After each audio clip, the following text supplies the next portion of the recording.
Sa tuwing mayroon tayong mahal sa buhay na namamaalam, nakakaramdam tayo ng lungkot at bighati.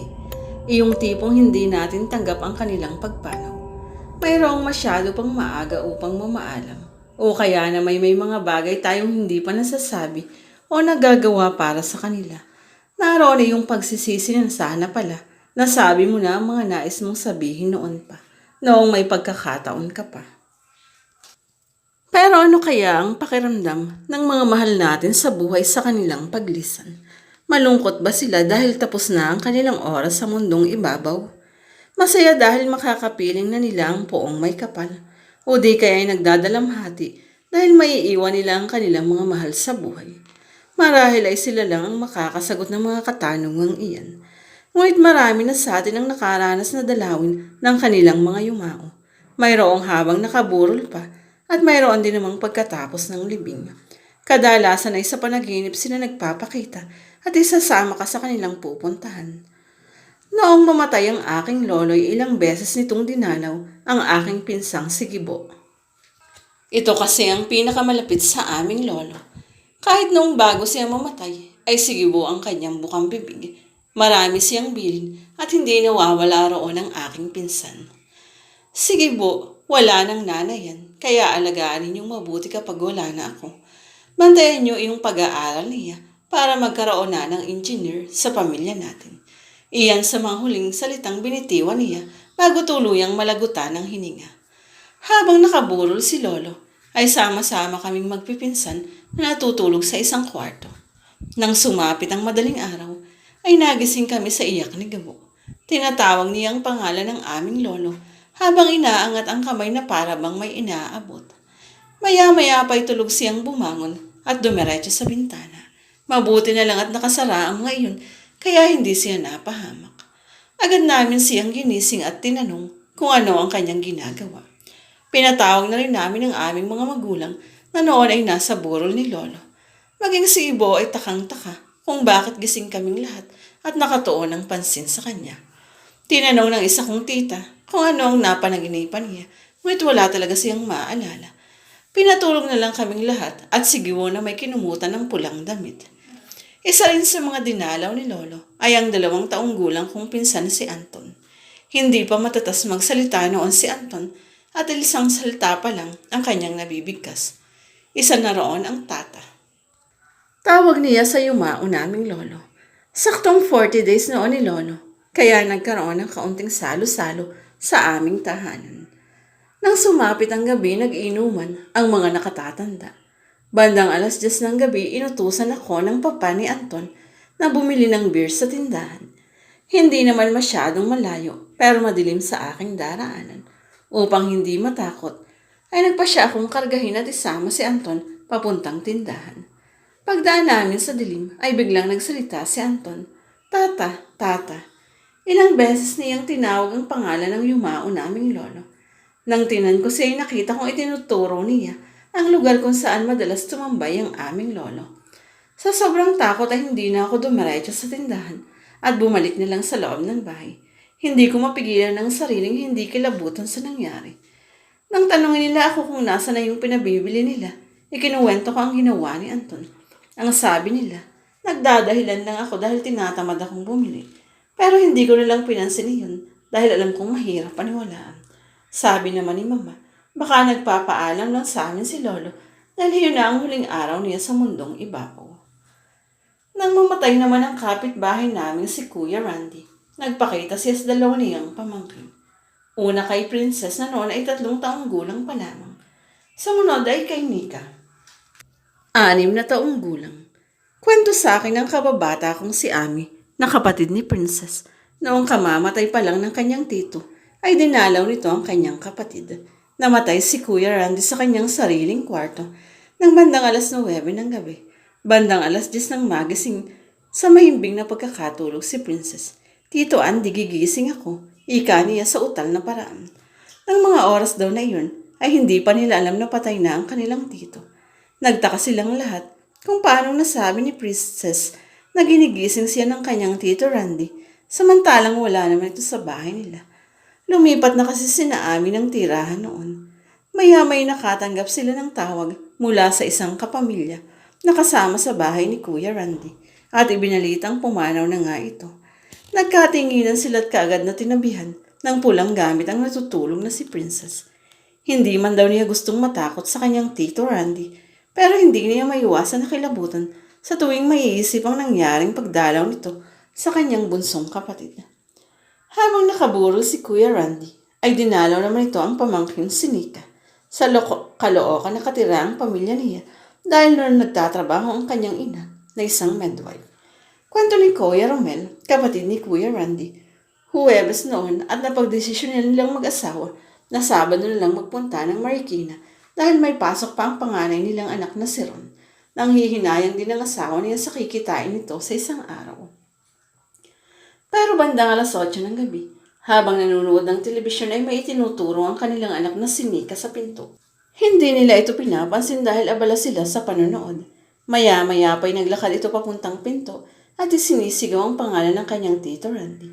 Sinundan ni Kuya Romel ang anak dahil baka mahulog ito sa hagdan sapagkat nasa ikatlong palapag ang kanilang inuupahang apartment.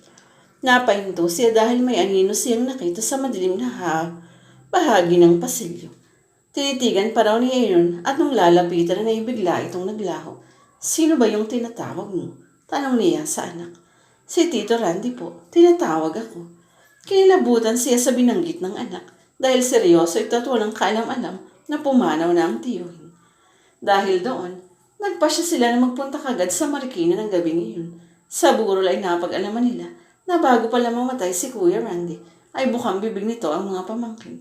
Wala kasi itong pamilya at ang mga pamangkin ang itinuturing na anak. Ang sabi ng iba, ang mga kaluluwang dumadalaw. Sa atin personal man o sa panaginip ay may mga mensaheng nais iparating. Nasa atin na lamang kung paano natin ito iintindihin. Mayroon namang mga nagsasabi na kung mayroon kang mahal sa buhay na dumalaw sa iyong panaginip at isinasama ka sa kanilang pupuntahan, huwag na huwag kang sasama.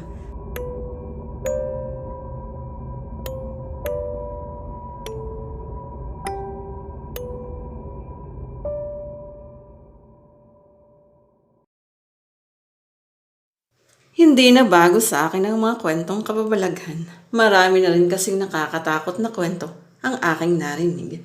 Mula pa sa aking mga lolo at lola noong ako'y 8 taong gulang pa lamang hanggang sa kwentuhan naming magbabarkada ngayong 25 taong gulang na ako. Pero sa maniwala kayo't sa hindi, wala pa akong sariling karanasan sa mga kababalaghan na nangyari sa ating kapaligiran. Kaya siguro kaya kong mapag-isa sa gitna ng kadiliman. Pero hindi ako natatakot. Ang weird pero yun ang totoo. Hanggang sa isang pangyayari ang nagbigay sa akin ng matinding takot. Hayaan ninyong simulan ko ang aking kwento sa pagpapakilala sa aking pinsang si Tisay. 17 taong gulang siya nang maganap ang pangyayaring iyon. 3 lang silang magkakasama sa kanilang bahay. Si Tisay, si Tita Ann, na mama niya, at si CJ, bunso niyang kapatid. Bandang alas 2 ng hapon, nagkayayaan kaming magpipinsan na manood ng pelikula. Habang walang ginagawa, naroon din si Tita Ann sa bahay namin. Noon dahil nagpapalinis siya ng kuko kay mama, pero dahil halos lahat ng pirated DVDs na nasa amin na panood na ng lahat, nag-alok si Tita Ann na ipahiram ang binili niyang DVD sa Tiangge. Kung hindi ako nagkakamali, taken to ang pelikulang iyon. Dahil ako ang pinakamalapit sa pinto, ako ang inutusan nilang kumuha sa bahay ni na Tita Ann. Magkadikit lang kasi ang mga pinto ng bahay namin. Habang hinahanap ko sa sala yung DVD, ay wala naman ako kakaibang naramdaman sa paligid. Nang hindi ko makita ang hinahanap, bumalik ako sa bahay para sabihin kay Tita Ann na hindi ko iyon makita. Nabanggit niya na baka nasa kwarto ni Tisay. Agad naman akong umakyat sa kwarto ni Tisay upang hanapin iyon. Habang umaakyat ako sa hagdan ay nakaramdam ako ng kakaiba. Ang bigat ng pakiramdam ko at parang inuutusan ako ng aking mga binti na bumaba na. Pero dahil nga hindi naman ako yung tipo ng tao na matatakutin, dumiretso ako sa kwarto ni Tisay at hinanap ang pakay ko. Pagdating ko roon ay nakabukas ang pinto. Dumiretso na ako at hindi ko naisip na kumatok pa. Hindi ko naisip na naroon si Tisay. Hindi kasi kita yung kama mula sa pintuan kung saan siya nakahiga ng mga oras na yun. Pagpasok ko sa kwarto ay nagsitayo ang lahat ng balahibo ko sa katawan. Kitang-kita ko na may nilalang nakayakap sa pinsan ko habang natutulog siya. Pinagmasdan ko pa ito ng mabuti at ang mas lalong kahindik-hindik ay wala itong ulo. Nakahubot-hubad ito habang nakapulupot ang kamay kay Tisay na mahimbing na natutulog. Hindi ko na naisip si Tisay ng mga oras na iyon. Tumakbo akong namumutla pababa sa hagdan. Pagdating ko sa bahay, hindi ako makapagsalita dahil sa aking nakita. Ano nangyari sa'yo? Tanong ni Mama.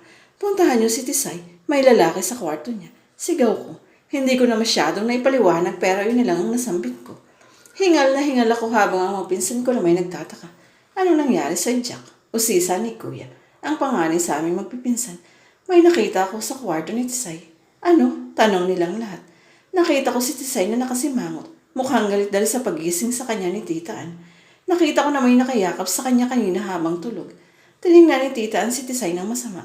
Hala, si Kuya Jack naman nananakot. Pagmamaktol ni Tisay at biglang yumakap sa mama niya. Hindi, mali kayo nang iniisip. Parang maligno yung nakita ko. Kwento ko sa kanila.